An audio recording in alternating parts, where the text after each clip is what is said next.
(2022년 10월 14일입니다) 금요일 녹음되고 있는 만화클래식 망가다 시간입니다. 오늘도 정다빈님, 전우님 모시고 함께 이야기 나눠보도록 하겠습니다. 안녕하세요. 안녕하세요. 안녕하세요.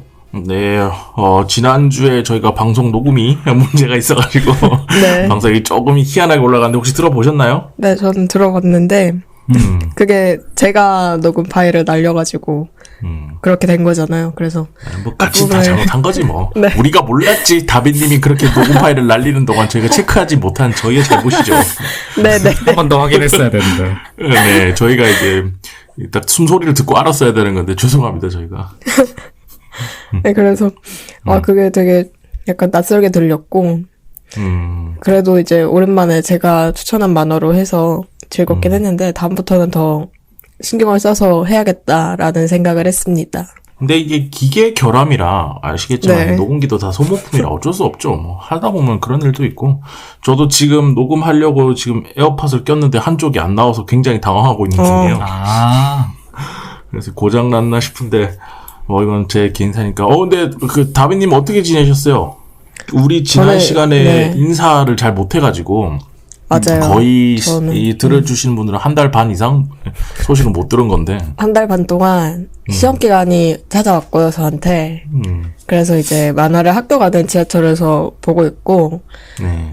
이번에 볼 만화도 엄청 몰입해서 봐가지고, 한 권 다 읽으면 막 환승역 나오고, 금방 학교 도착해 있고, 그래서, 근데 제가 원래 지하철에서 시험 공부를 하는데, 요즘에는 계속 만화를 거기서 보고, 이제, 게다가, 남는 시간에 요즘 뜨는 애니를 열심히 체크하고 있어서 시험이 조금 걱정된다. 그 정도.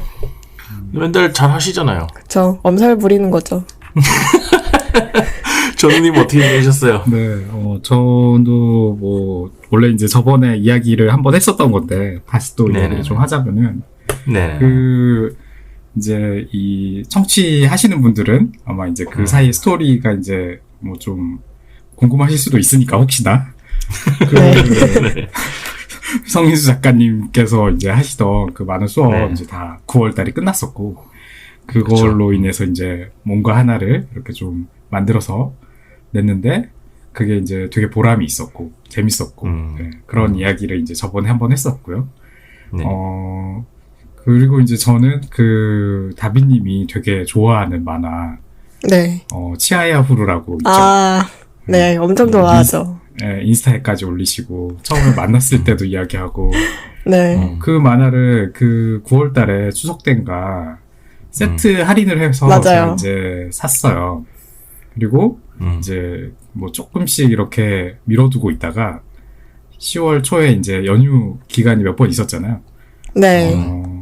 그때 거의 정말 새벽까지 달리고 해가지고 사실 사건을 다 봤거든요.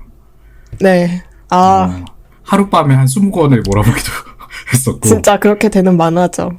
근데, 네, 맞아요. 그 정도로 재밌고, 이 다빈님이 왜 그렇게 좋아하는지도 또 이해가 되고, 이거를 정말 우리 망가다에서 한번 소개를 하면 어떨까.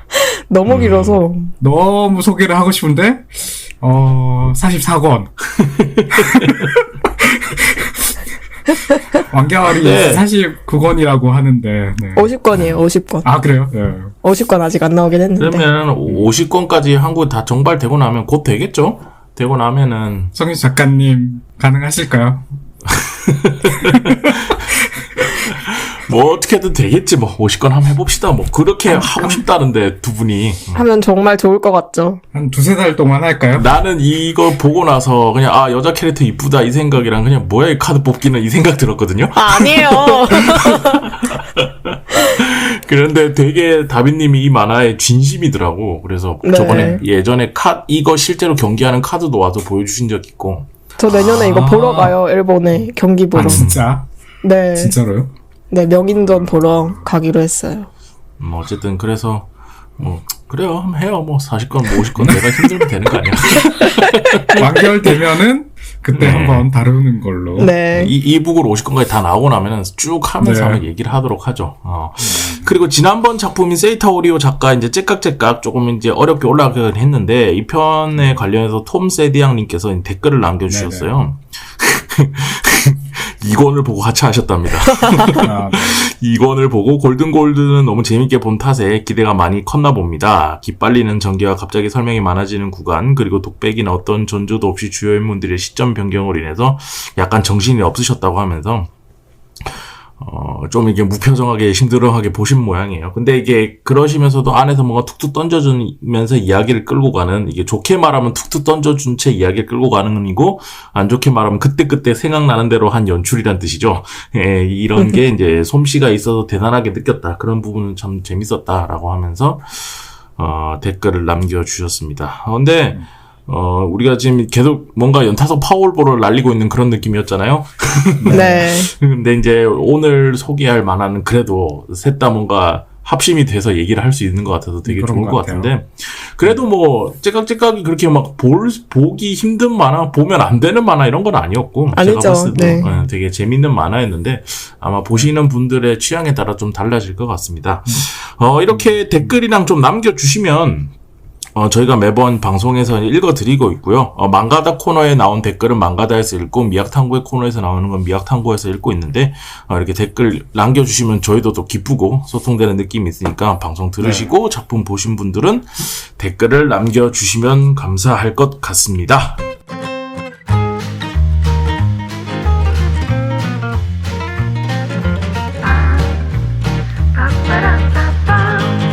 자, 오늘은 전우님 추천하시는 작품을 전우님이 들고 오셨는데 어떤 작품 들고 오셨나요? 오늘은 네 제가 그 해롤드 사코이시라는 작가의 네. 시린의 셰익스피어라는 네. 작품을 소개하려고 합니다. 음. 지금 이제 이 책은 전자책으로 국내에 12권까지 소개된 상태고요. 그리고 이제 일부라고 해서 프리퀄 이야기가 담긴 3권까지도 소개가 되어 있어요. 이 제목을 딱 보면 알겠지만 이제 셰익스피어랑 관련된 이야기인데 본편의 그 스토리를 간단하게만 이제 소개하자면은 셰익스피어가 되게 유명한 사람이죠. 근데 혼자서 네. 이 곡을 쓴 게 아니라는 그런 어떤 일종의 역사적인 음모론을 좀 이렇게 모티브로 해가지고 다른 6명의 걸출한 능력을 가진 이들과 함께 우리가 이제 익히 아는 유명한 셰익스피어의 희곡을 써내려가는 그런 히스토리를 다루는 일종의 가상 역사물 또는 이제 역사 메타픽션이라고 할 수 있는 그런 만화입니다. 근데 이제 프리퀄 3권이 또 있는데 이게 셰익스피어가 극작가로 본격적인 출발을 하기 전에 이 만화 속에 셰익스피어 캐릭터가 뭐 어떤 이런 또 과거가 있었는지를 담는 어떤 프롤로그격 내용이고 그 나머지 6명 중에 또 이제 일부 인물들의 배경 설정들이 담겨 있는 내용이어서 알아두면은 이제 본편도 또 이제 재미나게 볼 수도 있긴 한데 사실은 이제 이 전편의 내용들은 우리가 이제 좀 알고 좀 기대하고 재미나게 볼 만한 셰익스피어의 어떤 활약보다 조금 앞선 이야기들이다 보니까 저는 본편에 비해서 뭐 좀 아주 그렇게 재미난 느낌은 아니어서 일단 본편을 재미나게 보신 분들만 봐도 된다고 생각을 해요. 그 전편부터 쭉 올라가면 이제 15권이나 되다 보니까 재밌는 부분이 좀 나중에 나온다고 느낄 수가 있거든요. 그래서 저는 본편만으로도 인물들 이해하는 게 어렵지 않으니까 본편부터 보셔도 괜찮을 것 같다라는 생각을 합니다. 근데 실제로 셰익스피어도 마찬가지로 여러 가지 과거의 희곡이나 이런 것들 보면은 지금 요새도 만화 만들 때도 혼자 안 만들잖아요. 왠지 이랬을 것 같기도 해라는 생각이 좀 들긴 하더라고요. 설득력이죠. 네, 그러니까 뭐 어쨌든 상상의 영역인데 그 설득력 있으면 되는 거니까. 근데 이 작품을 이제 추천하신 이유가 물론 재밌게 읽긴 했습니다만. 네, 이 작가 되게 유명한 작가죠. 90년대 네. 초에 제가 이제 진짜 어릴 때인데 그때 고릴라맨이라는 나름 유명한 학원물이 있거든요. 근데 이것도 이제 나중에 알았는데 이 작가 작품이었고요. 사실은 그것도 이제 아마 본 사람들 되게 시간이 오래 지나가지고 기억을 잘 못할 수도 있는데 본 사람들은 다 알 거예요. 이때도 이미 그림도 되게 잘 그렸고 연출도 뛰어났고 되게 이제 그 개그적인 측면도 뛰어나가지고 완성된 어떤 이런 작가였다고 생각을 했는데 7인의 셰익스피어도 처음 딱 제가 이거를 만났을 때 소개가 됐을 때 리디북스로 봤을 때 바로 명작이라고 생각이 들었거든요. 우리나라에서 근데 그에 비해서는 너무 인기가 없는 거예요. 진짜 없더라고요. 네, 너무 관심도가 떨어지는 거예요. 재밌는데 이거. 국내에서 그쵸. 진짜 전 재밌는데 네. 이 만화책의 인기를 제가 어떤 식으로 가늠을 하냐면은 이제 저는 어쨌든 리디북스로 거의 만화를 보다 보니까 리디북스의 평점이 이제 보신 분들이 구입한 분들이 찍을 수가 있거든요. 네. 그 평점이 높고 낮고의 문제가 아니라 저는 그 몇 개 찍혀 있는지를 봐요. 뭐 평점이 뭐 3점이어도 또는 이제 뭐 5점이어도 평점 개수가 되게 낮을 수가 있고요. 평점이 낮더라도 뭐 3.5 이렇더라도 막 수백 개, 수천 개가 적혀 있을 수도 있는 거죠. 네. 근데 7인의 섹시표현은 뭐 평점은 좀 높은 편이지만 개수는 사실 터무니없이 낮아요. 50개도 안 됐던 것 같아요. 이 정도는 사실 그동안 제가 소개한 만화들에 비하면 되게 낮은 수준이고 다른 만화들도 사실은 저만 뭔가 좋아하는 그런 느낌들이 있었잖아요. 네. 그리고 이제 무턱대고 동의해버렸네. 아니요, 우리도 좋았어요. 아니야, 좋았어. 예. 좋은 작품. 본심이 드러나신. 아무튼 이제 그때 좀 국내 정말 이미 좀 거의 사실상 중단된 작품들 이야기하고 있었던 거라서 다른 만화들조차 그렇게 되면 너무 아쉬울 것 같은데 이 만화도 혹시나 나오다가 말아버리진 않을까 이런 걱정이 자꾸 들어가지고 좀 더 많이 보시면 좋겠다.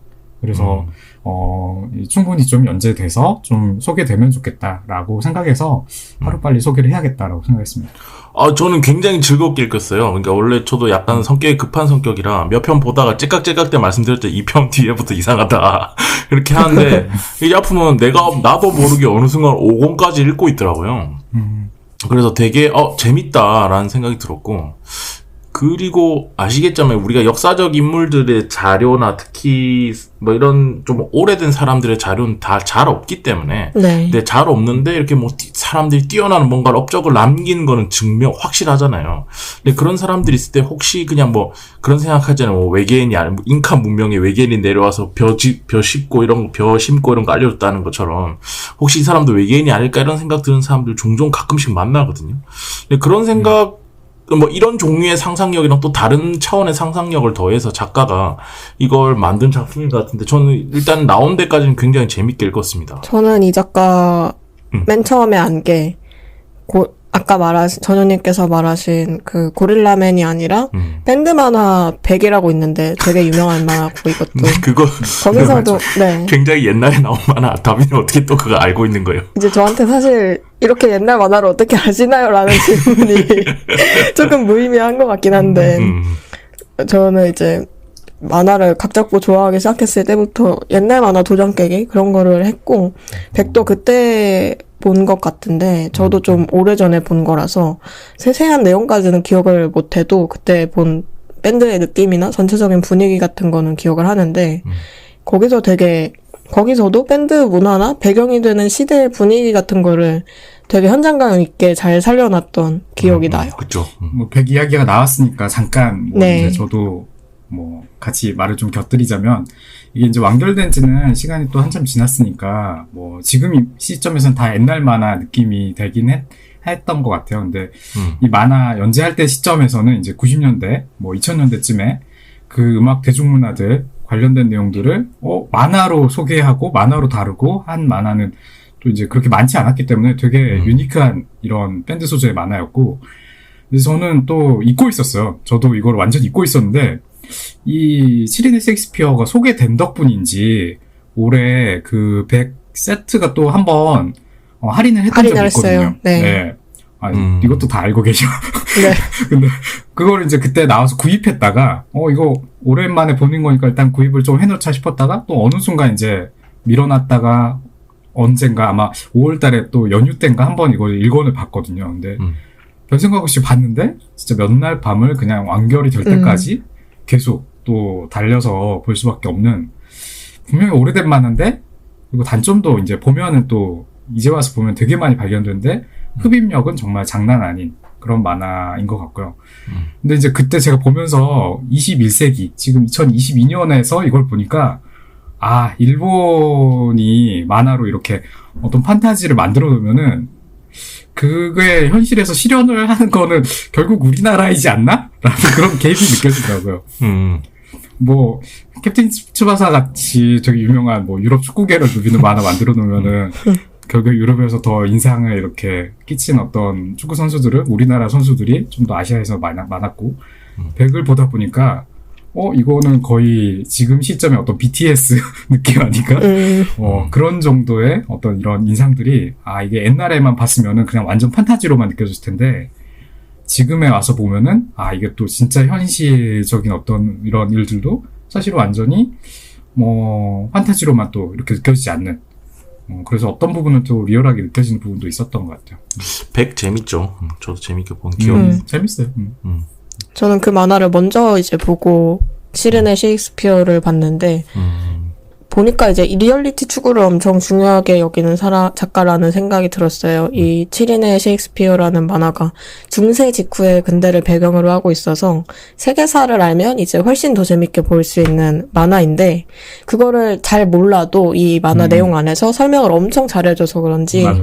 얘 되게 전혀 무리가 없을 것 같고 중간마다 이제 에피소드 바뀔 때마다 설명글 같은 게 이제 삽입이 돼 있어요. 맞아요. 실제 대학 교수님한테 검수 받아서 실은 글이 이제 그런 걸 읽으면 요약도 되게 잘 돼 있다는 생각 들고 재미있고 물론 만화라서 이제 추가로 들어간 부분도 있고 어느 정도 사실하고 다른 부분도 있겠지만 당시에 이제 연극가하고 종교나 정치하고도 관련된 이야기라서 다 보고 나면 어쩐지 그쪽 지식이 조금 더 풍부해진 것 같은 기분이 들어서 꼭 먹고 알 먹고 할 수 있는 만화라고 할 수 있겠습니다. 유익하죠.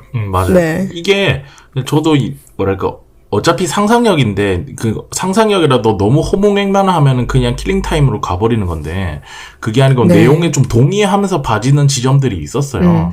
그래서 그런 지점에서 되게 재밌었고 그리고 셰익스피어 희곡의 비극이나 이런 것들이 어렸을 때 그냥 읽으라고 해서 좀 읽었던 기억이 있거든요. 근데 저도 그렇게 막 좋아하거나 잘 알거나 이러진 않지만 근데 거기 보면은 한 사람이 썼다라고 하기엔 너무 다양한 감정선들이 많아요, 작품에. 근데 이게, 네. 와, 진짜 한 사람이 이렇게 할 수 있다고? 라는 생각에서 좀 놀랐던 기억이 남아있고, 거기에 기반된 어떤 아이디어에서 상상력을 곁들여서 이 내용을 만드는데, 작품에서 작가가 그림을 굉장히 디테일하게 살리려고 하고, 그리고 그림도 너무 컴팩트하게 깔끔하게 그리잖아요. 네. 깔끔하게 탁탁탁 네. 그려서 보여줄 것만 보여주고 다비님 말씀하셨던 것처럼 중간중간에 사실은 그 시대엔 이런 일들이 있었어 이런 것들도 같이 좀 해주니까 밸런스가 잡혀가면서 좀 술술술 익히는 지점들이 좀 있었던 것 같아요. 정말 보기가 좀 편하죠. 네네.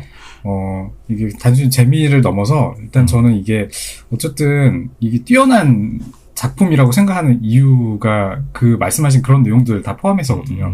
저는 뭐 백보다 어쨌든 이게 훨씬 뛰어난 작품이라고 생각이 들고 네. 백이 제가 이제 또 올해 봤던 만화니까 그걸 보면서 생각했던 게 너무 재밌는데 사실은 이 만화는 너무 어딘가에서 뭔가를 많이 따와서 어디서 많이 좀 빌려가지고 소재를 차용해가지고 만든 만화구나라는 생각이 들었어요.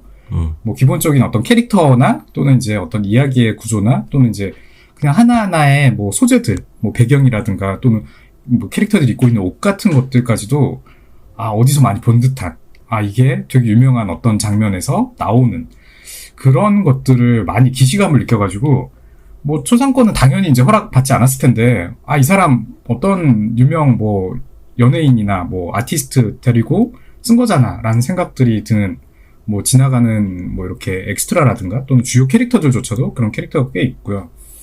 뭐 이게 이제 음악을 좋아하는 또 이제 만화를 좋아하는 사람이 볼 때는 그래 이거지라고 막 이렇게 웃으면서 오마주나 패러디라고 생각하면서 재밌게 볼 요소이긴 한데 다른 거 다 빼놓고 스토리텔링의 골격만 보면은 되게 단순하고 작품으로서 볼 때 좀 어떤 유니크함이나 독창성이 많진 않거든요. 근데 지금 이 7인의 셰익스피어는 아이디어도 사실 꽤 독창적이고 이야기를 너무 막 서사만 몰아붙이는 방식이 아니라 그 배경이 되는 인물들이 왜 그렇게 할 수밖에 없는지 왜 이런 식으로 생각하고 왜 이렇게 느끼고 이런 행동을 하는지에 대한 그 배경 세계들에 대해서 되게 충실하게 다루고 있고 그러다 보니까 저희가 이걸 보면서 막 뜬금없다고 느끼거나 또는 뭐 이야기를 그냥 재미를 위해서 이렇게 만든다라는 느낌보다는 되게 설득력 있게 다가가지고 있는 거죠.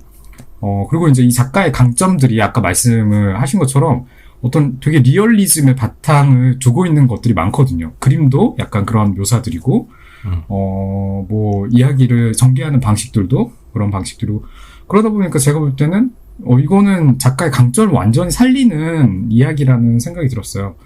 뭐, 이 헤럴드 스코이시 작가 이름이 일단 실명은 아니더라고요. 제가 뭐 이렇게 찾아보고 하니까 이게 뭐 가명이라고 듣긴 했는데, 그래도 혹시 뭔가 혼혈이거나 아니면 영국에 뭔가 영향을 받은 뭐 그런 게 맥락이 있기 때문에 영국 대중문화, 뭐 백에서도 그랬고, 어떤 그 역사, 이런 거에 관심이 많아서 이쪽으로 계속 뭔가 이야기를 만들거나 하는 건 아닐까?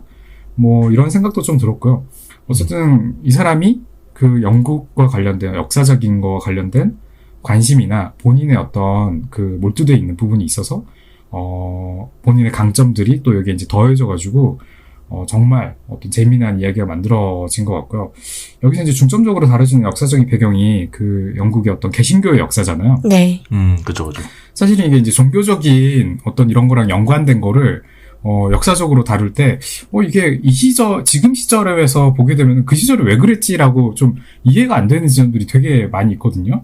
왜냐면 그 종교적인 것도 그때 중세나 이럴 때 보면 거의 세계에 그냥 뭐 설명이 필요 없는 거의 뭐 바탕이었으니까, 세계관의 어떤 바탕이었으니까, 그 바탕이 지금 완전히 빠져버린, 지금 우리 현 시대의 사람들이 보면 이해가 안 되는 지점 되게 많아 보이는데, 이 만화는 그 부분을 지금 현 시대의 독자들에게 되게 설득력을 조금씩 이렇게 설명을 하면서, 너무 낯설거나 너무 어렵지 않게 막 이게 역사책처럼 느껴지지 않게 부드럽게 좀 다뤄지고 있다는 느낌이고, 근데 그렇다고 해서 이게 겉으로만 보면 정말 학습 만화 같은 구조도 있거든요. 막 설명도 많고 유익하다고 생각되는 점이 정말 그런 부분들 알아가는 점이 있다라는 거. 근데 실제로는 약간 좀 뭐랄까 좀 성인들을 위한 어떤 그런 만화에 가깝기도 하고, 뭐 좀 이 실존 인물들을 이렇게 묘사를 한 수준들을 보면은 이게 어디서부터가 실존 인물이고 어디서부터가 이 작가가 창조한 캐릭터인지 구분이 안 될 정도로 위화감이 없는 수준이거든요. 저는 크리스토퍼 말로가 실존 인물인지를 몰랐어요. 저도 그건 몰랐어요. 네, 검색해보니까 나오더라고요. 그리고 실제로 그 만화 속의 어떤 설정들이 왜 이렇게까지 했는지도 나오는데, 근데 역사적인 어떤 행적들은 사실은 되게 짧게 묘사되어 있는 것들이 많은데, 이 작가가 되게 설득력 있게 그거를 정말 묘사를 잘 해놔서 이게 만화적인 인물인지 실존 인물인지 거의 구분이 안 될 정도가 된 것 같아요. 이게 사실 셰익스피어라는 실제 인물이 사실은 7명이 분업해서 나온 작가라는 이 가상의 관점이 들어간 얘기잖아요. 근데 이제 만화를 보면 볼수록 실제 셰익스피어라는 사람의 작품이나 작품 배경에 대해서도 이해도가 높아진다는 게 되게 놀라운 점인 것 같아요. 저는 원래도 조금 많이 읽었던 편이고 공부하면서 최근에도 읽은 게 몇 개 있는데 이제 그 내용하고 맞물려서 되게 신나게 본 지점들이 되게 많은 것 같아요. 물론 이 만화만으로 셰익스피어를 다 알았다고 보는 거는 조금 무리가 있지만 그런 점이 되게 팬들이 생각하면은 아주 기가 찰 말이겠죠. 네. 이건 아니야 할 수도 있죠. 그러겠죠. 셰익스피어를 이렇게. 근데 저는 이게 딱 제목 보면 예전에 영화 중에 7인의 사무라이라고 네. 엄청 유명한 고전 영화가 있는데 딱 거기서 따왔나 이런 생각도 좀 들고, 근데 그렇죠. 꾸준히 지금 제가 몇 번 그 말씀드리는 건데, 물론 이 셰익스피어의 희곡이나 이런 것들 좋아하시는 진짜 정말 좋아하시는 분들 봤을 때는 이게 뭐야 무슨 장난치는 거야라고 생각할 수 있지만 잘 모르는 사람들 입장에서는 그래도 나름 설득력 있게 보였거든요. 저는 보면서. 그렇죠. 그 지점에서 진짜 재밌었던 것 같아요. 저는 사실 셰익스피어 작품 전혀 모르는 쪽에 가까워요. 네. 물론 이제 뭐 유명한 어떤 작품들의 뭐 주요 뭐 스토리 플롯 알고, 왜냐면 예전에 뭐 시나리오 플롯 같은 거 이렇게 수업 듣고 하면은 무조건 나오잖아요. 그리고 뭐 이제 안에 따라가지고 뭐 맥베스라든가 또 이제 뭐 이런 뮤지컬이나 또는 이제 뭐 연극이나 또 이제 발레도 맥베스 뭐 이런 걸로 만들어진 게 있어서 봤던 기억은 있어서 진짜 재밌구나, 이야기는 정말 재밌구나라고 느낀 적은 있지만 글로써 사실은 본 적은 없거든요. 책으로 읽은 적도 없고. 그래도 어쨌든 알죠. 아마 저뿐만이 아니라 셰익스피어를 알 거고, 셰익스피어가 뭘 만들었는지도 알 거고, 이 사람이 인류의 어떤 스토리텔링에 얼마나 큰 족적을 남겼는지도 대부분 다 알고 있는데, 근데 제가 알기에는 이 정도로 유명한 어떤 역사적인 인물인데 비해서 의문스러운 행적이 되게 많다고 썰들이 많은 걸로 알려져 있는 걸로 알아요. 네. 뭐 위키나 이런 걸 검색하면은 분명히 이렇게 이런 내용들도 많이 다뤄지는데, 어릴 때 제가 이제 되게 아직까지 기억이 나는 게, 무슨 저는 어릴 때 세계 미스터리가 막 이런 책을 좋아해서 그런 게서 셰익스피어 관련된 내용이 나왔던 게 기억이 나거든요. 이 셰익스피어의 이름을 에너그램으로 막 그 단어들을, 그 스펠링들을 이렇게 좀 짜맞추면은, 프랜시스 베이컨이라는 어떤 영국 철학자 이름이 나온다. 그래서 사실은 그 베이컨이, 자기 정체를 숨기고, 왜냐면 이제 극작가나 뭐 이런 거는 좀, 서민들이 하는 거니까, 숨기고 사실은 희곡을 쓴 것이다. 라는 어떤 이런 주장이, 그때 어릴 때 봤던 건데 아직까지 기억이 나거든요. 근데 이것뿐만이 아니라 여러 좀 뭐 프랜시스 베이컨 말고도 좀 이렇게 추정되는, 사실은 다른 어떤 귀족이나 이런 사람들이 셰익스피어로 정체를 숨기고 글을 쓴 거 아닌가, 이런 이야기 되게 많거든요.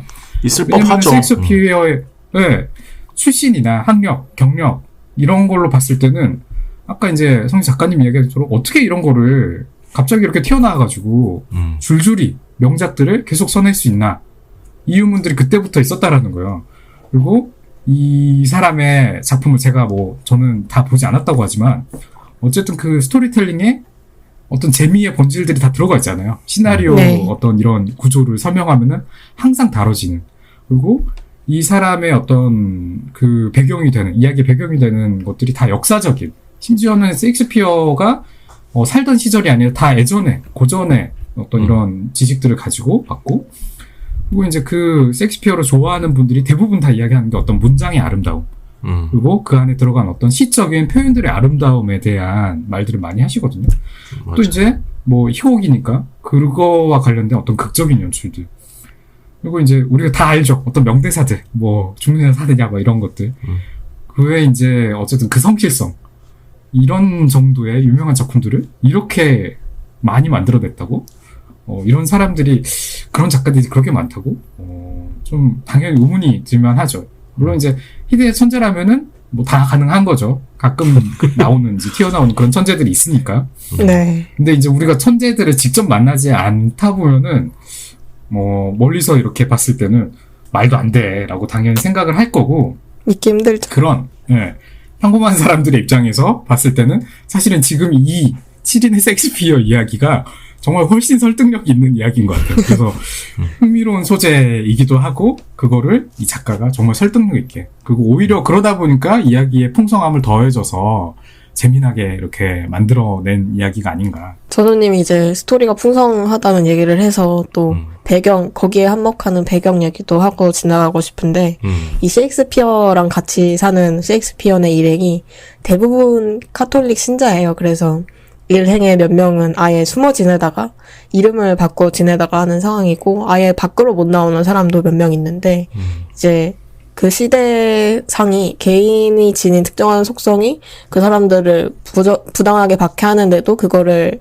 지금처럼 민감하게 느끼지 못하던 시대였잖아요. 이제 셰익스피어 일행들은 거기에 저항을 하고 또 자기 자신으로서 살아남고자 하는 게 이 만화의 어떤 주제의식 같은 거라고 저는 생각하면서 봤는데, 셰익스피어가 극작가로 성공을 거두어서 부와 명예를 이루고 식구들이 뭐 잘 먹고 잘 사는 게 제1의 표면적 목표라고 하면, 만화가 종교하고 정치층하고 연결된 다음부터는 이 거대한 권력에 대항해서 살 수 있는, 개인이 그대로 개인으로 설 수 있는 힘을 얻는 게 또 중요한 포인트라고 할 수 있을 것 같아요. 또 그 힘을 연극이라는 예술에서 찾는 점이 저는 되게 이 타당한 연결고리라고 느꼈고, 왜냐면 예술의 힘이 그런 것이니까, 개인의 자유를 지지해주는 게 예술의 힘이니까 되게 이 연결 지점이 되게 좋다라고 저는 생각했던 것 같아요. 근데 요거 이게 영국에서는 이게 영국으로 발현되는데, 한국 역사에 조선시대 때 판소리, 뭐 마당극 이런 거 있잖아요. 근데 네. 그게 대부분 내용이 양반 까는 내용이에요. 풍자죠, 풍자. 양반님들 까는 거지, 요새 말로 하면 양반들 까는 건데, 그 마당극을 할 때 양반들이 그걸 보고 있어. 그 당시에 그 정치체, 조선의 정치체제부터 시작해서 그걸 막 풍자하고 양반들 막 너희도 우리랑 똑같지 않냐 하면서 막 이렇게 풍자하는 건 하고 있는데 그 당시 표현을 하면 쌍놈들이 그러고 있는데도 그걸 양반들이 같이 보면서 즐기고 있단 말이에요. 근데 이때 말씀하셨던 그 예술의 힘이라는 걸 말하고 싶은 건데 그 어떤 네. 사회가 가지고 있는 사회 체제, 제도 이런 것들이 완벽한 제도라는 건 없거든요. 만들다 보면은 우리가 뭔가 밑에 그 당시에 계급 사회니까 그 계급 사회의 하층민들은 굉장히 힘들고 고단하고 이런 나날들을 보낼 수밖에 없는데 이런 연극이나 마당극 같은 거에서 그런 것들을 모두 잊고 뭐랄까 권력 제도, 뭐 계급, 성별, 나이 이런 거 관계없이 모두 다 동그랗게 모여 앉아서 평등한 모습으로 그냥 가장 본질적인 웃음, 본질적인 슬픔, 본질적인 감정에 취해서 같이 껄껄거리면서 웃는 그 정서를 달래주는 역할? 그런 것들이 예전 시대의 예술의 역할이었다고 저는 생각하거든요. 일반 대중을 상대하는 예술에서. 근데 그게 네. 영국에서는 이 작품에서도 그게 좀 정치적인 측면으로 들어가지만 처음에 이 사람들이 연극할 때 보면은 그런 귀족들이나 이런 사람들 상대로 하는 게 아니잖아요. 일반 대중들을 상대로 하는 거잖아요. 내일을 먹고 살기 힘든데도 이 연극을 보기 위해서 동전을 내고 몇 입을 내고 오는 사람들에 대한 처음이 시작되는 거잖아요. 그 사람들이 느끼는 그런 정서적 달램 이런 것들이 그 당시에는 아까 다빈님 말씀하셨던 예술적인 힘 이런 거가 아닐까라고 저는 보면서 좀 그런 부분이 좀 같이 생각되더라고요. 그러게요. 어느 시대나, 어느 나라나, 어느 정치 체제든 대부분의 나라에서 예술은 그 권력자들에게는 약간 좀, 좀 약간 위험하거나, 또는 이제 멀리 해야 되거나, 약간 그런 걸로 치부되지 않았나. 이 이야기 속에서도 이제 엘리자베스 여왕이 나오고, 이제 연극을 그래도 되게 좋아하는 이런 사람으로 나오고, 그렇기 때문에 이제 그 셰익스피어가 그래도, 본인이 그 어떤 그 권력이랑 뭔가 이렇게 또 상호작용하는 측면이, 어떤 대항 지점으로서 나타나는 이런 묘사들이 좀 있는데, 사실은 이게, 다른 데서도 이게 많이 나타나는 어떤 그런 부분 아닐까. 항상 예술은 권력자들과 관련해서, 권력자들의 어떤 압제나 이런 것들을 뭔가 좀 피하면서도 또 거기에 대항할 수 있는 어떤 또 민중들의 이런 사람들의 힘을 모을 수 있는 어떤 이런 부분이라는 그런 생각이 여기서도 이 티린의 셰익스피어에서도 좀 나타나고 있고요. 근데 이제 저는 단순히 신앙이나 어떤 권력뿐만이 아니라 이 다양한 인물들을 통해 가지고 되게 여러 가지를 지금 다루고 있다는 생각이 들었어요. 네. 그 티린의 셰익스피어를 구성하는 인물들이 맞아. 각각의 어떤 요소들이 정말 딱 어떻게 보면 약간 기능적인 것처럼 구분이 돼 있거든요. 어떤 사람은 이제 그 셰익스피어 친구 돈에 완전 이제 돈 많이 버는 거에 몰두가 돼 있고 실제로 이제 본인 능력도 있고 또 셰익스피어는 이제 성공 그리고 이제 신부님 신앙에 되게 이제 지금 어떤 시험대에 오른 사람이 있고 또 이제 인종과 관련된 캐릭터가 있고 아이 연령과 관련된 캐릭터가 있고 또 이제 신분이나 지위와 관련된 캐릭터가 있고요. 또 외모와 관련된 캐릭터도 있고요. 그리고 이제 셰익스피어가 이제 초반에는 이제 성공에 좀 더 포커싱을 하지만은 나중에 이제 애정으로 또 이제 더 이제 발전하게 되고 또 이제 그 제가 되게 관심 있는 캐릭터 한 명은 어떤 심리적인 구조에 그게 있어요. 이 사람의 동기가 뭔가 질투심이나 자만심이나 자기 고향에 가까운 걸로 행동들을 표현하는 이런 묘사가 또 있거든요.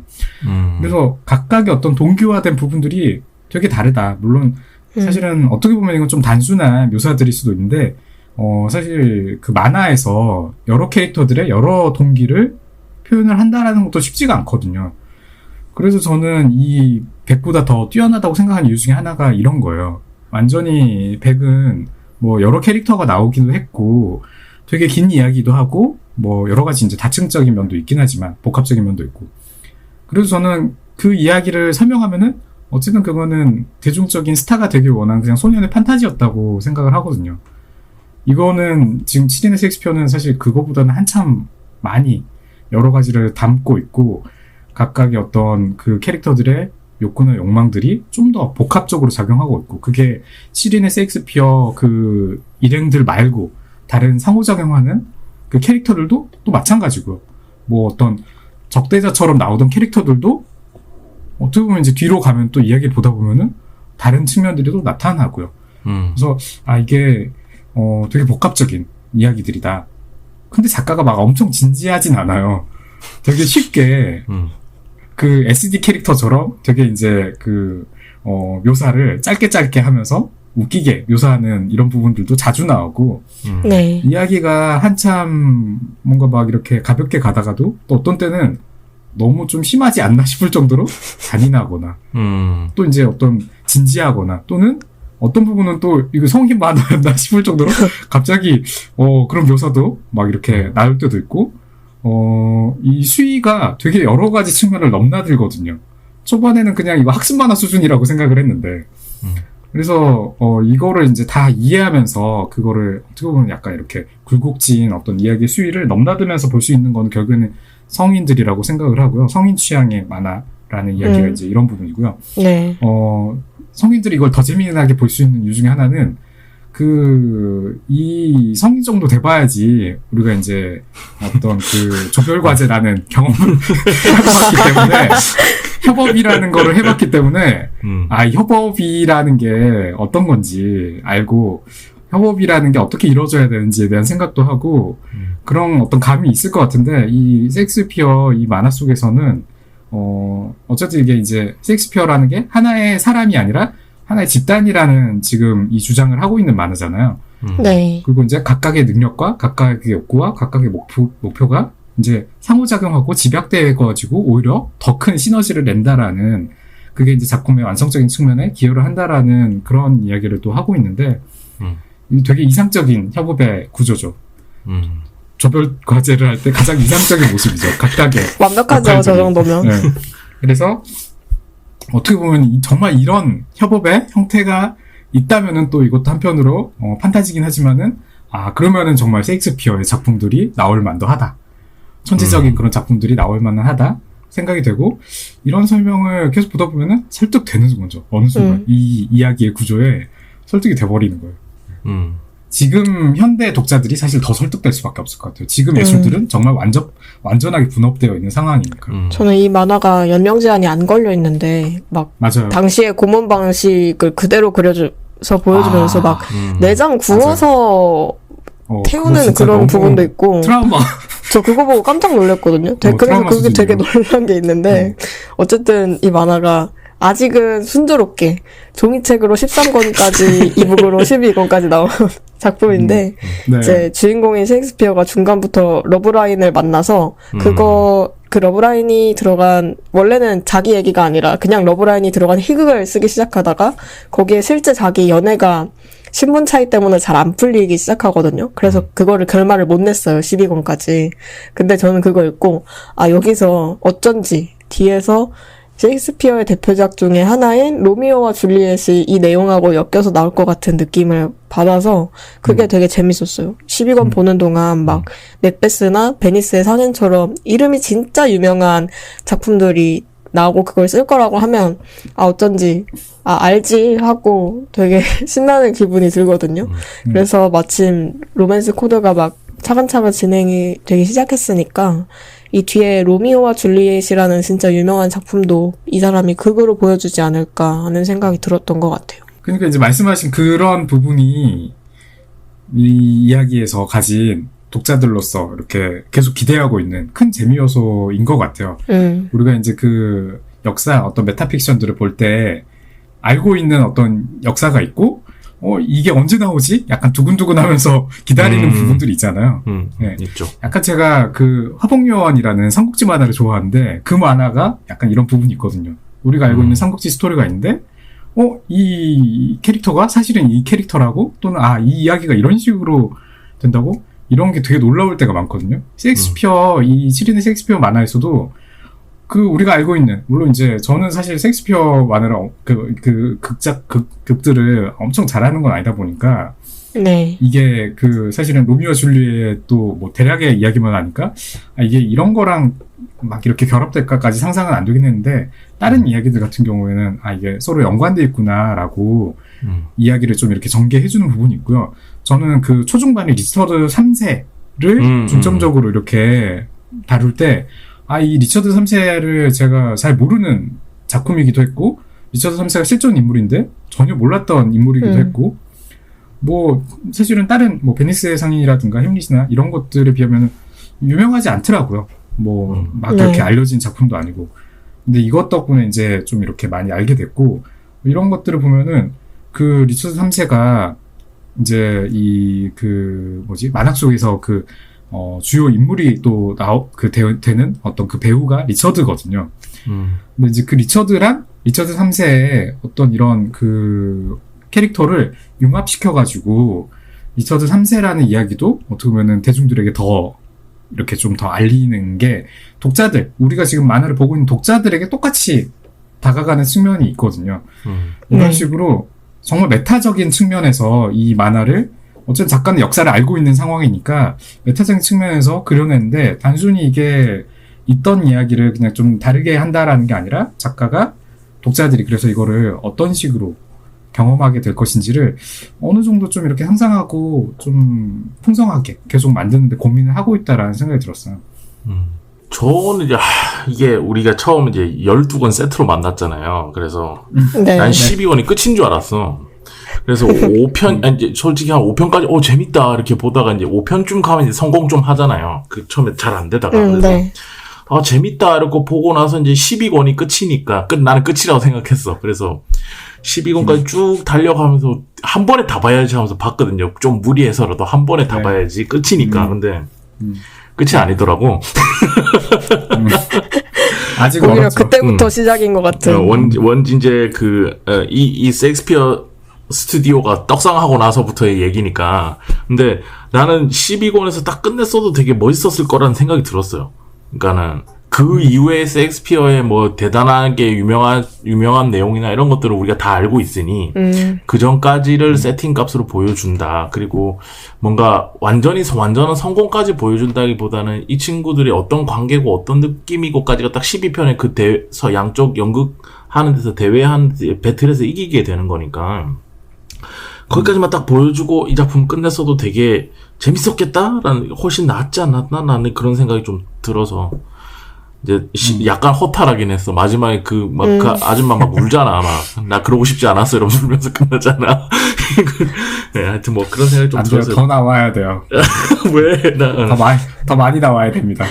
저는 하여튼 뭐 그런 생각이 들었어요. 뒤가 관건이긴 한 것 같아요. 근데 약간 12권에서 끝날 때 뭔가 1부 끝 약간 이런 느낌이긴 하죠. 네. 맞아요. 딱딱 거기까지 좋았어, 나는. 마지막 장면이 되게 강렬한 대사인데 그게 사실 이 만화의 이야기의 어떤 좋은 터닝 포인트가 되어줄지 아니면 이 이후로 내용이 너무 방대해져서 망하는 길로 갈지 이제 그거는 앞으로 나올 분량을 봐야지 알 수 있을 것 같고 그래서 저는 앞으로도 계속 이 작품 신간 나오면 체크하고 싶은데 지금 이제 셰익스피어 메인 셰익스피어 말고 인물에 대한 얘기가 조금 안 나와서 얘기를 좀 해보자면 이제 주인공 일행을 포함해서 등장인물이 상당히 많이 등장하는데 제가 제일 마음에 들었던 거는 셰익스피어네 집에 같이 사는 앤하고 케인이라는 모자거든요.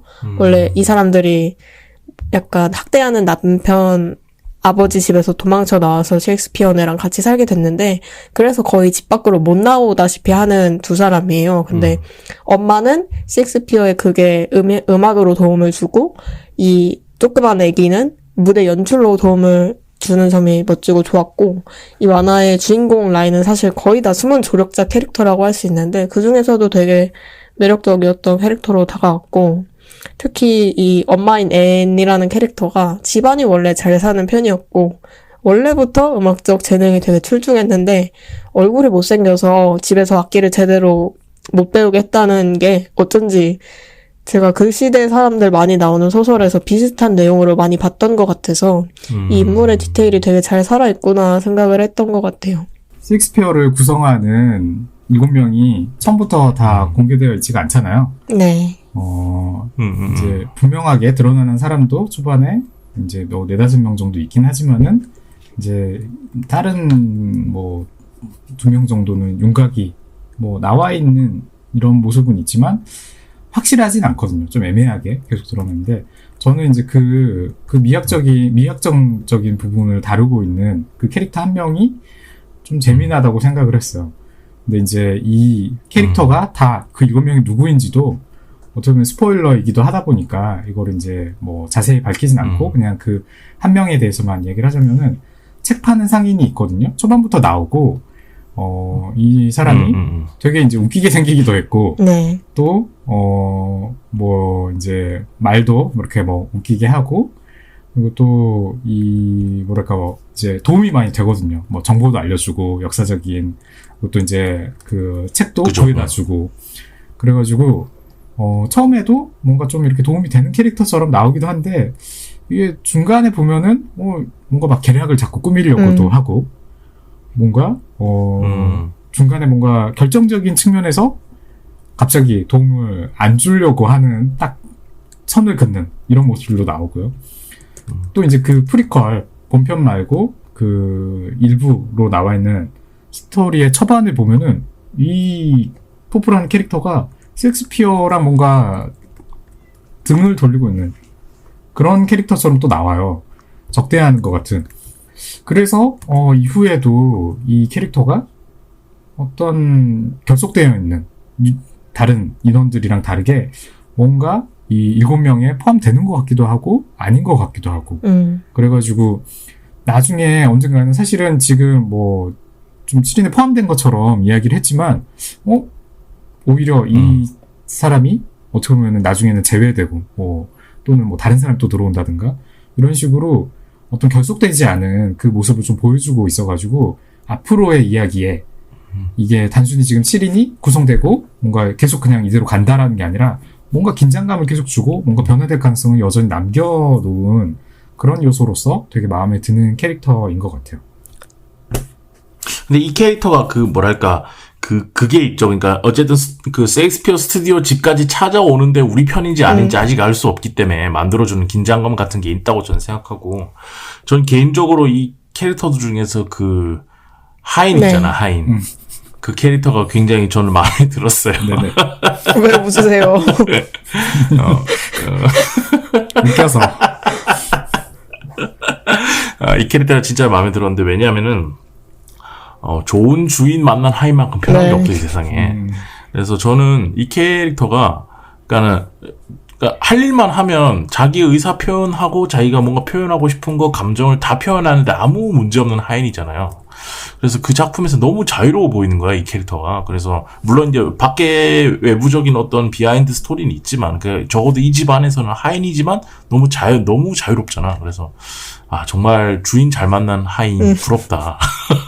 그런 생각하면서 그리고 너무 즐겁잖아, 그 캐릭터. 막 연극 대사 따라하고 이런 장면들 보면은. 유쾌하죠. 그 캐릭터가 저는 개인적으로 되게 마음에 들었었다. 저는 책 파는 캐릭터도 재밌었는데 관련해서 되게 재밌다 하면서 봤던 부분이 맥베스 공연할 때 스파이로 들어온 해군 극단 쪽 사람이 중간에 맥베스 부인이 죽으면 안 되는 장면에서 그 부인을 죽여버리잖아요. 사실 이제 그걸 망치려고 한 거고 실제로 보면서도 저도 이거는 진짜 망한 것 같은데 어떡하냐 했는데 셰익스피어가 그때 딱 나타나서 이제 이거를 이렇게 수정하고 너 이 대사 빨리 외워라 하면 진짜 그렇게 해결이 돼요.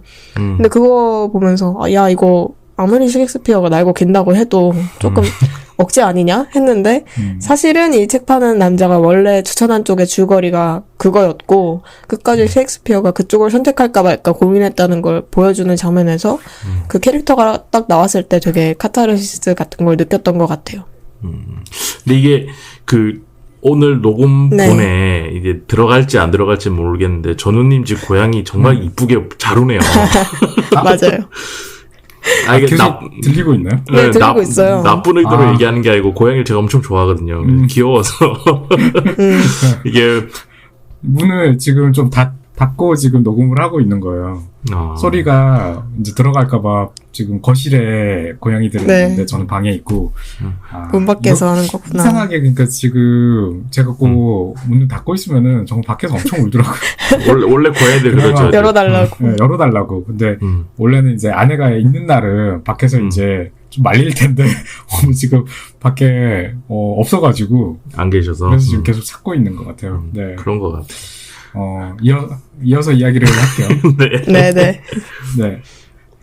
저는 그 셰익스피어 원작을 몰라요. 그래서 이 맥베스가 원래 이야기 어떻게 됐지? 부인을 뭐 미치는 것까지는 기억나는데 맥베스가 부인을 죽이는 어떤 이런 이야기가 맞나? 뭐 원본을 잘 기억이 안 나니까 네. 이게 옳은지 그른지조차 사실은 없더라고요. 그리고 이제 이야기 전개되는 거 보니까 그래 이런 식으로 또 그러면 이게 우리가 알고 있는 그런 이야기가 되는 거겠구나 또 이런 식으로 생각이 드니까 만화적으로 되게 흥미진진하게 볼 수 있었던 내용들이고요. 뭐 그러면서 한편으로는 이 만화가 인기 없는 이유가 뭘까를 생각을 해봤거든요. 근데 처음에 제가 이제 이 만화를 딱 이렇게 봤을 때 저도 사실은 그 셰익스피어라는 거 때문에 봤던 게 아니고 그냥 저는 이 작가 때문에 작가가 유명하니까 한번 뭐 백도 재미나게 봤으니까 봐야지라고 생각을 했던 거고 뭐 셰익스피어라든가 이런 거는 사실은 저도 좀 뭐랄까 좀 잘 모르는데 내가 네. 셰익스피어 좀 관심 없는데 재밌을까? 라는 어떤 의구심들을 가지고 있었던 것 같거든요.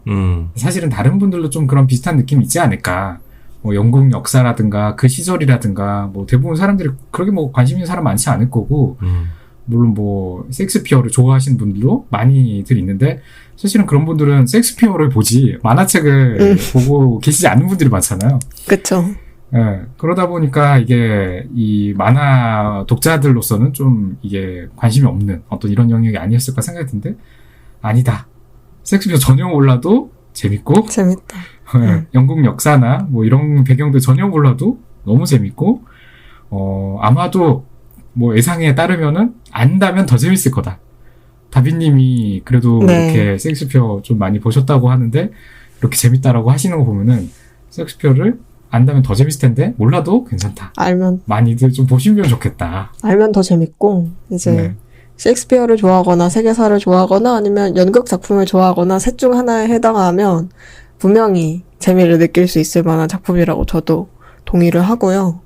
연극 얘기가 나와서 또 언급을 해보려는데 그 만화에서 연극을 다룬 작품으로 너무 유명한 것 중에 이제 미우치스 선생님의 유리가면이라는 작품이 있잖아요. 이 7인의 셰익스피어에서 리처드가 배우로서 인물과 하나 되는 연기를 한다는 걸 짚고 넘어갈 때 아무래도 그 만화 생각이 났던 것 같아요. 똑같이 그걸 다루고 있으니까. 근데 이제 연극 얘기를 똑같이 한다고 해도 작품의 구성적으로 따져보면 이 만화가 훨씬 저는 더 복잡한 편이라고 생각을 하거든요.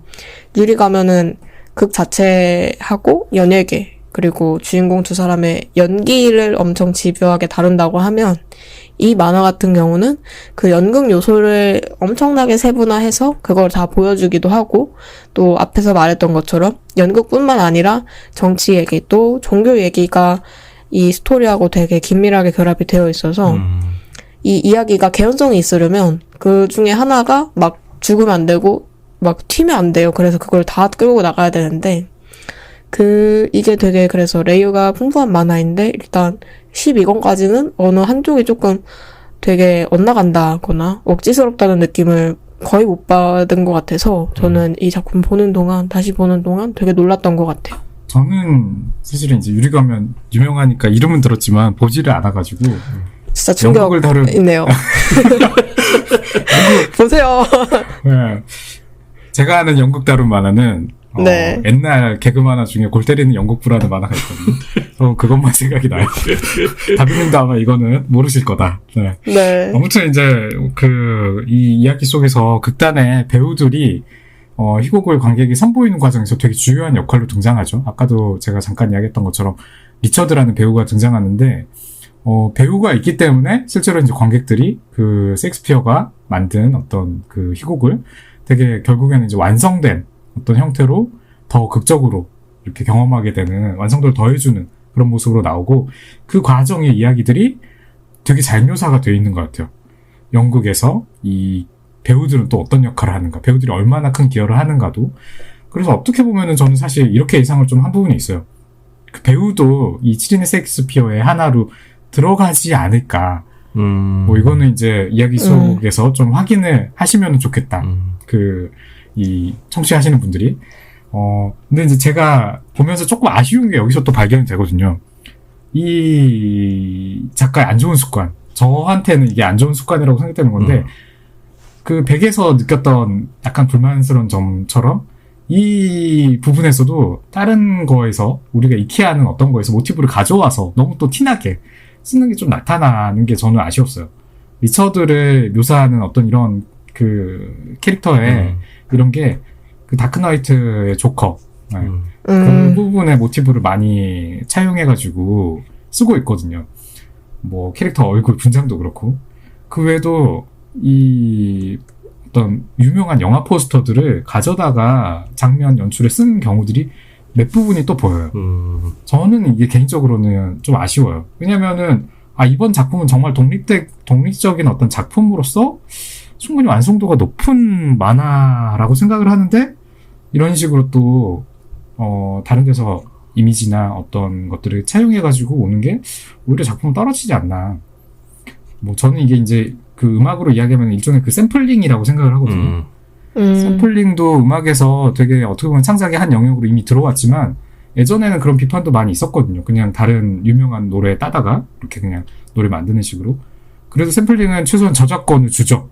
원곡에다가. 그렇죠. 근데 이 작가가 지금 뭐 저작권, 만화에 어떤 샘플링이 있고 저작권이 있는 형태가 아니다 보니까 이 작가의 이런 모습이 저는 좀 아쉽게 느껴져요. 맞습니다. 그렇게는 생각 한도 안 해봤는데 듣고 보니까 좀 비슷한 것 같다는 생각도 드네요. 그런 지점에서는. 그러니까 이게 지금 이 작품 관련해서 연결해서 다른 작품 좀 얘기를 하셔서 아까 유리가면 얘기도 하셔서. 네.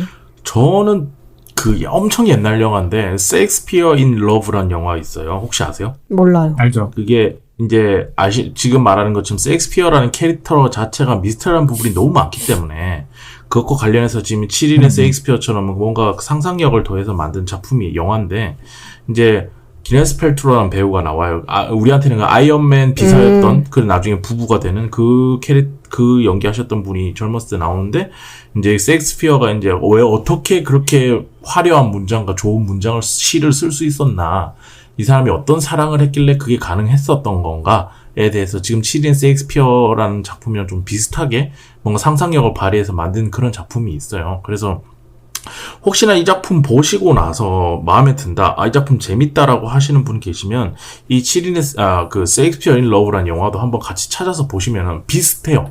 비슷한 감정선인데 그런 좀 더 로맨틱 코미디 연애물 이런 거에 로맨스에 좀 더 치중되어 있는 그런 작품이긴 한데 관심 있으신 분들은 이 작품이랑 같이 보면 좋을 것 같다라고 저는 개인적으로 추천합니다. 한번 시간 날 때 보도록 하겠습니다. 별로 안 볼 것 같은 말투인데? 아니에요. 볼게요. 저는 이제 결론적으로 전우님이 원래 한번 봤었거든요, 앞부분은. 근데 이제 전우님 추천해주셔서 다시 보는 동안 진짜 후반부도 진짜 잘 만든 만화고 이거라면 진짜 누구한테 자신있게 추천할 만하다라는 생각이 들었어요. 취향이 안 맞아서 뭐 셰익스피어 얘기가 안 궁금해서 안 볼 수는 있겠지만 일단 보면 웬만해서는 재미를 느낄 수 있는 만화 같고, 동시에 또 아까 말한 대로 한국에서 그렇게까지 유명하고 인기가 많고 이야기가 많이 되고 있다 하는 만화는 또 아닌 것 같아가지고 오랜만에 저희 망가다 코너의 취지에 딱 들어맞는 만화를 소개할 수 있었던 것 같아요. 그동안에 이제 저는 네. 다빈님이 소개했던 만화들은 사실 다 저도 재밌게 봤거든요. 네. 제가 소개한 만화가 다빈님에게 좀 맞지 않았던 게 아니야 재밌었어요. 몇 개 또 있었지만 아니야 재밌게 봤어요. 최근에 몇 개가 좀 아니었던 게 있었던 것 같아서 이번에 선정할 때도 좀 걱정을 했었거든요. 근데 두 분이 다행히도 다 재밌게 보셨다고 하니까 마음이 정말 뿌듯하다. 시원하고 속이 편안하고 다행입니다. 그동안에 약간 이렇게 얹혀있던 게 이렇게 내려가는 느낌이 듭니다. 정말 숨겨왔던 본인이 좋아했던 작품을 꺼내놨는데 다 팽당하다가 뭔가 이게 필살기처럼 꺼내놨는데 다들 좋아해 이러니까 그 기분 뭔지 알 것 같아요. 근데 저도 되게 오랜만에 깔끔하게 진짜 지금 딱 12권 지금 이후 저희는 2부 기준으로 하니까 12권이면 이제 1막 아까 말씀하셨던 것처럼 1막 기준으로 딱 끝나는 느낌이 들거든요. 그래서 지금 딱 보기 좋은 타이밍인 것 같아. 지금 딱 보면은 뭔가 12권까지 쫙 힘 받아서 보고 나면은 다음에 언제든지 또 13권부터 볼 수 있는 동력이 생기는 그런 시기인 것 같고, 한국에는 이제 아시겠지만 일본에서 만화가 수입되다가 인기 없으면은 더 이상 수입이 안 돼요. 그런 경우들이 종종 있죠. 근데 저희가 소개한 만화 중에 그런 만화들이 있고, 근데 저는 개인적으로 이 7인의 세익스피어 같은 경우는 끝까지 좀 나왔으면 좋겠거든요. 그러려면 이제 저희 망가다 들어주시는 분들이 이 작품을 좀 많이 봐주셔야 된다. 저는 이 작품 끝까지 한번 보고 싶어요. 많이 봐주셔야 돼요. 맞아요. 그리고 이 작품은 취향 이런 거 상관없이 좀 강력하게 추천해요. 재밌어요, 정말. 그런 작품이라 한번 보시면 좋겠다라는 생각으로 이렇게 긴 시간 얘기를 좀 해봤습니다. 자, 오늘은 해롤드 사쿠이시 작가의 7인의 세익스피어 함께 말씀드려봤습니다.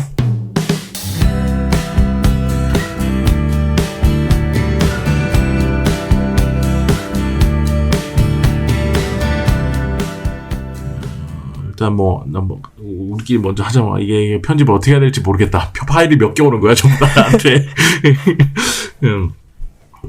뭔가 이게, 저희가 장비가 이제 조금씩 오래되다 보니까 그런 지점들이 있는 것 같아요. 근데 제가 조만간에 한번 장비를 싹 바꿔드릴게요. 그 마이크를 그냥 컴퓨터 노트북에 바로 꼽아서 쓸 수 있는 그런 장비들로 해서 한번 해드리겠습니다. 지금 오늘 녹음하다가 저번에는 다비님께 한번 꺼졌고, 이번에는 이제 전우님께 한번 꺼지는 바람에, 지금 대혼돈의 파티를 겪고 있거든요, 저희가.